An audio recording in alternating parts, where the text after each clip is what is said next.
Hello and welcome back to the Bad Movie Reviews channel, hosted by none other than your two favourite pale ghost faces, Ben and Daniel.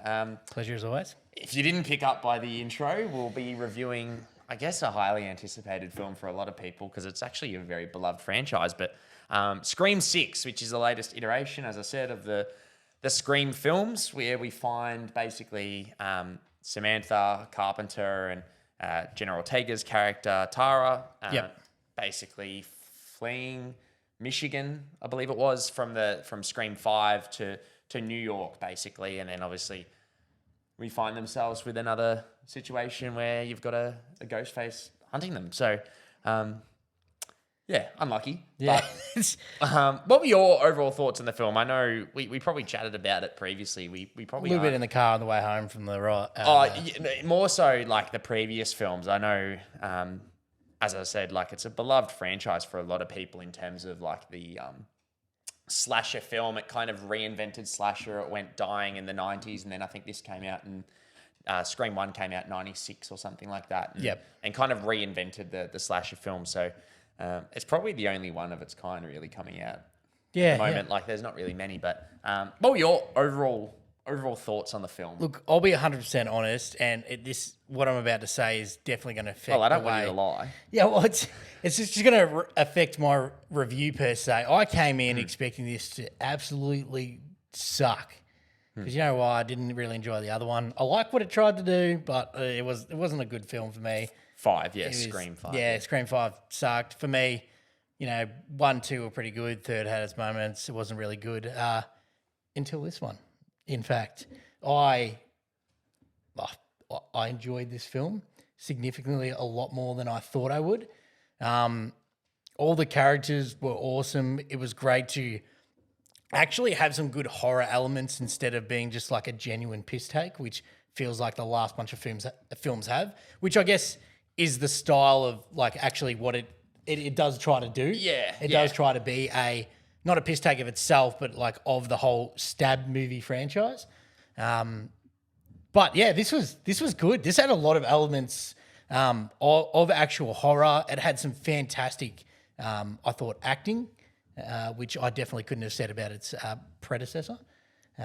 Everyone stood up pretty well in their role here, and I thought the cast was pretty well chosen. It was good to see some, I guess, returning characters as always.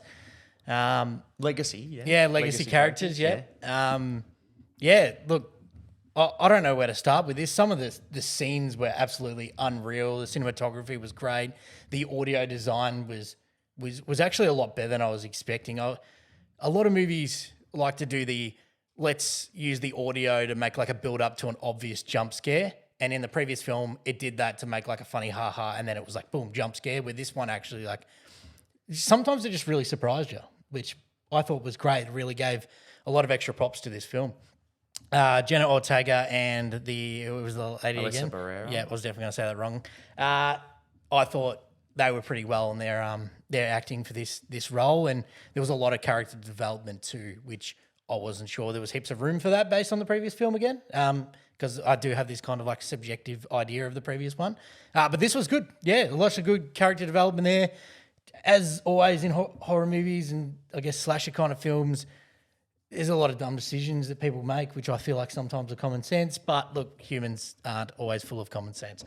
But yeah, look. Oh, in the heat of the moment. Yeah. You never correct. have. Yeah, it makes sense when you're watching it, when you're sitting there with your popcorn in your hand. But I guess when someone's chasing you with a knife, you might think of something a little bit different. But yeah, look, props to this film. It proved me wrong, and I actually really enjoyed this film. And it might be up there as one of my favourite of the series.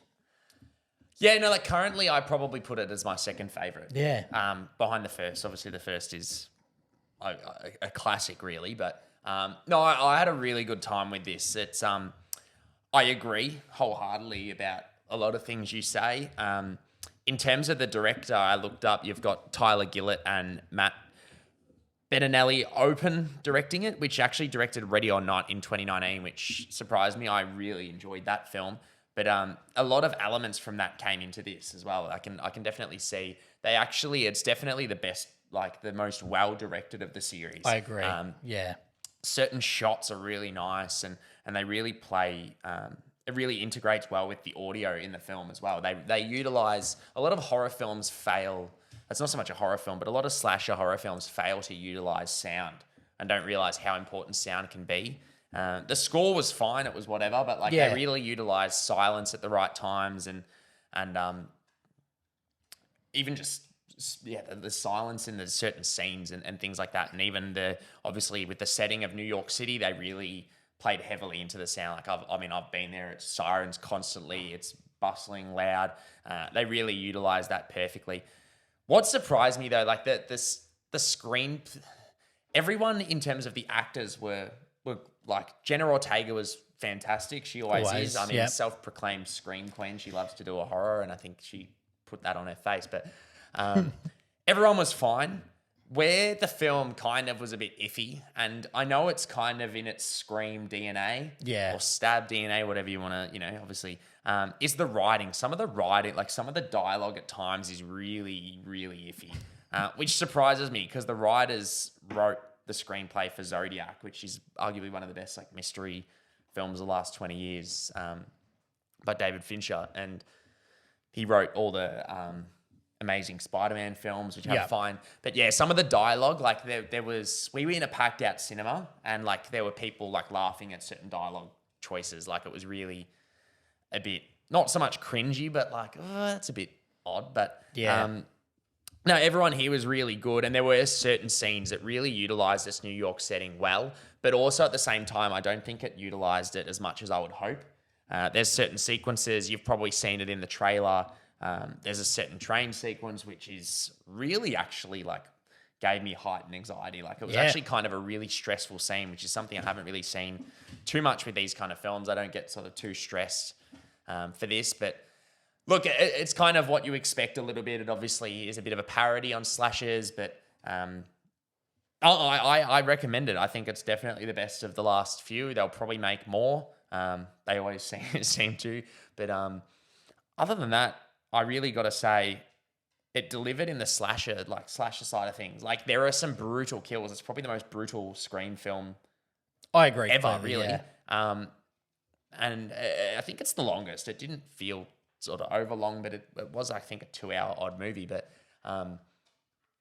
the thing that you've kind of not really seen too much in the Scream franchise is, as you say, apart from the originals, character development of the recent ones, like pretty much from 3 onwards. And this really gave moments for characters to shine, which I think is why it made it such an enjoyable, good movie, because you actually get time to care about these characters, even though some of them are fucking annoying. You get time to care and like empathize, and it builds that up, because otherwise, if you don't have that time, someone gets killed and you're like, whatever, like. But you're kind of rooting for them. It gives time to that, and I think it's definitely the best of the franchise in terms of the character development side of things for quite some time, and sits there comfortably at number 2 spot for Scream, which I didn't think I was going to say, because as much as I thought the last one was fine, it was okay. It was like this really kind of built up the ante, and I think that's partly to play with the setting. And if they do another one, like put it in LA or something, like do something. Yeah, I'd like different settings, like, but then it obviously just gets a bit old after a while. I like the dramatic change in setting. I'm happy if they switch that up in any way, shape, or form. Set it in the Outback. Set it in. I was literally thinking Outback, like Wolf Creek style. If you haven't seen it, Wolf Creek slasher, sign me up. But yeah, there's a lot of it. There's not many people in the Outback though, which kind of both makes it good and horrifying. difficult. The Outback is horrifying. It's just vast landscape where no one is. Sign me up for it. And you're right with the script writing. There was some interesting dialogue and choices throughout the entire film. But you know what? The post-credit scene's definitely worth hanging around for, that's for sure.